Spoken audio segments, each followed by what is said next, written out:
Hello friends, আজকে আমি আপনাদের আমার ছাদ বাগানে লাগানো ছোট্ট একটা মাছের কার্টুনের মধ্যে লাগানো বেগুন গাছ সম্পর্কে কিছু বলতে চাই। এই বেগুন গাছ পেছনে আমার দুটো বেগুন গাছ আছে। এই প্রথম বেগুন গাছটাতে এই গাছটা যেটা দেখছেন আপনারা, এই গাছটা প্রথমবারে ফলন ছিল 15টা। এবার দেখেন এই বেগুন গাছটার মধ্যে কতগুলো ফল হয়েছে আপনারা দেখাচ্ছি। ওখানে আছে দুটো, দেখেন ওর নিচে দেখেন দুটো, একটা বড় একটা ছোট দুটো। এখানে আছে একটা, এর নিচে আছে একটা বড় একটা। টোটাল কটা হলো দুটো, দুটো চারটে, দুটো ছটা, একটা সাতটা, এখানে একটা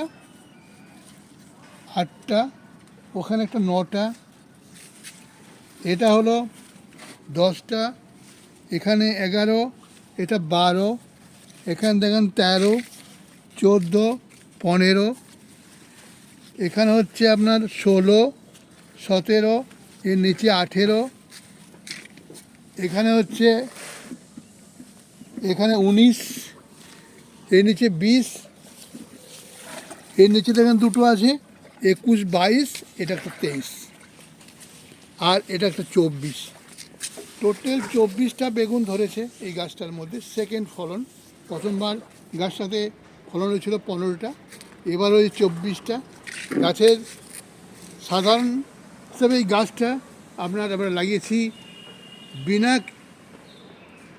কেমিক্যালস ইউজ করে, অনলি আপনার জৈবিক পদ্ধতিতে লাগানো। আমার সব গাছগুলো জৈবিক পদ্ধতি লাগানো, বারবার আপনার বলছি জৈবিক পদ্ধতি লাগানো। দেখেন গাছটার মধ্যে ফলন কীরকম। আর সেকেন্ড যে গাছটা দেখছেন, এটা ওই বেগুন গাছ, কিন্তু কাঁটা বেগুনের গাছ। উপরে আমরা ছাই দিয়েছি পোকামাকড় আক্রমণ থেকে বাঁচানোর জন্য। এখানে একটা বেগুন এখানে আছে দেখেন, আর একটা বেগুন হচ্ছে এখানে। দুটো এর ফলন হয়েছে, এখন ওই ফার্স্ট টাইম, প্রথমবার হচ্ছে। এটা হচ্ছে কাঁটা বেগুনের গাছ।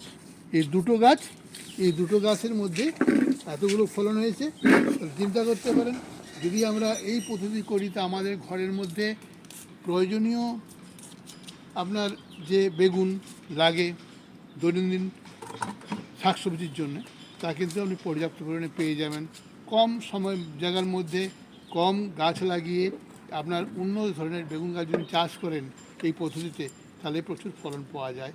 এটা তার উৎকৃষ্ট উদাহরণ। ধন্যবাদ।